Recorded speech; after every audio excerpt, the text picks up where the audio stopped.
before we get to the sandbox, using a function in the real world can make life a little bit easier. Let's say I have the advanced calculator script, right, which was like assignment 4 or 5, I think it was 5 maybe, where I am asking the user, which thing do you want to calculate, right? So let's really quickly just hash this out. And I'll do it with no error checking whatsoever. So I'm going to be flying by the seat of my pants here, but we'll be okay. If I say str menu, input, calculate a square or triangle, okay, I'm asking for some input here, and I'm going to say if str menu equals s, and then I'm going to do an elif str menu equals t, else, and this is my error message that just says print, that's not a choice. And so I want to do all of this. I'm going to put all of this inside a while true loop, because then we're going to calculate forever and ever, over and over. We'll just keep calculating. So if they choose S, I need to get the length of the side, right? So I'm going to say int side equals int, and then inside that an input, and it's going to say what is the length of a side. Now notice I can put input inside of an int, because what happens is input is going to return something, and that's going to be given as an argument to int, which will change it to an integer. So I'm just in one line of code, I'm asking for the input and converting it.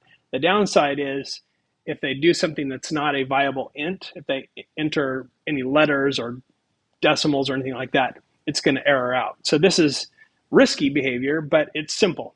So I'm going to go with simple. And then I'm going to say, right, what's the area of a square? So int area equals int side times int side. Or I could say int side squared, of course, to the power of 2. And then I'm going to print the area is int side. There we go. It turns it to an F string. And we'll do that. The next one, I'm going to take this and I'm going to copy that, because it gives me a little bit of a head start. I'm going to say int base, and I'm going to say the base. I'm going to copy that, and I'm going to go height.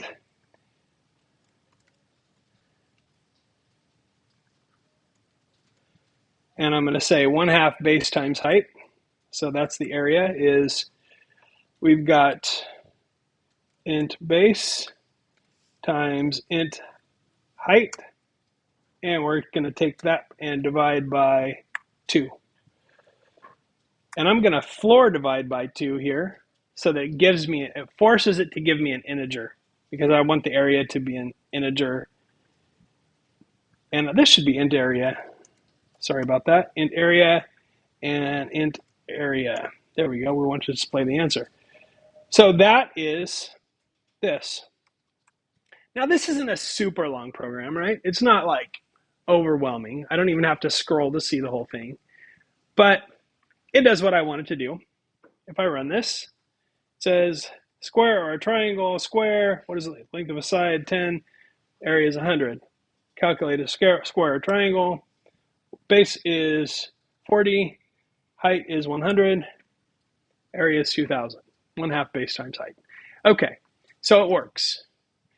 Let's pretend that this was a longer, more involved program. What I might do is I might take these parts of it where I'm doing the calculations. Let's say that was a longer, more involved thing. I might take these. These are good candidates for custom functions. So I can take all of these lines of code, which isn't that many, but in a real program, it might be way, way more. I'll take these lines of code and I'm going to take those and put them instead inside a custom function.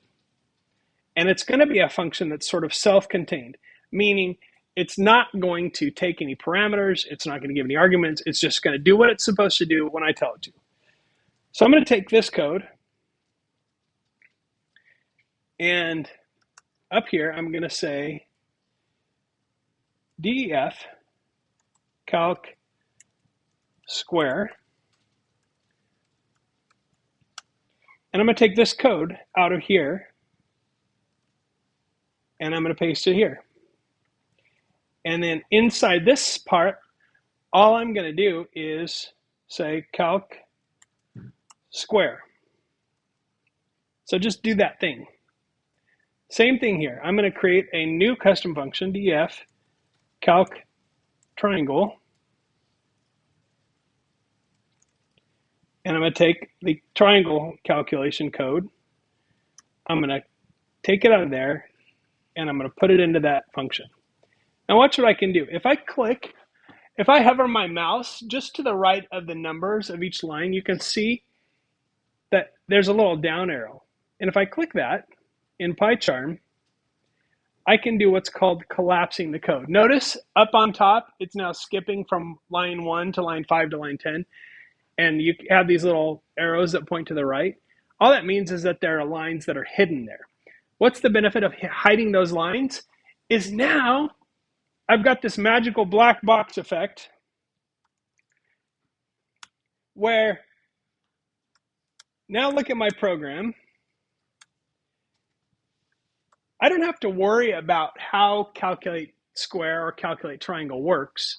I just know that every time I call that, it's going to ask me for the number, it's going to do the work, and it's going to spit out the result. So my whole program is like 6 lines long now because it's really simple. I took that more complicated code and I moved it somewhere else because I just needed to do what it's supposed to do. And then I'm using those custom functions in my code to simplify. So now I know if I have a problem with if I get an error while it's calculating the triangle, I know exactly where to look. I'm going to open up this function and say, okay, my problem's in here. If I want to use these functions 100 times in my code, now I can use them 100 times in my code. If I need to find out where I'm using them, remember, I just click on that link and it scrolls me right to the spot where that function is being used. So just to demo, this still does the same thing.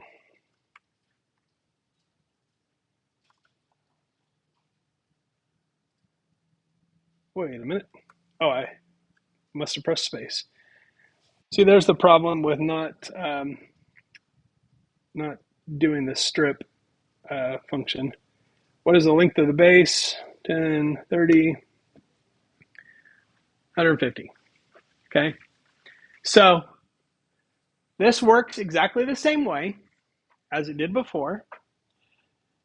But now, because of the way I've rearranged that code, it makes it very simple for me to debug.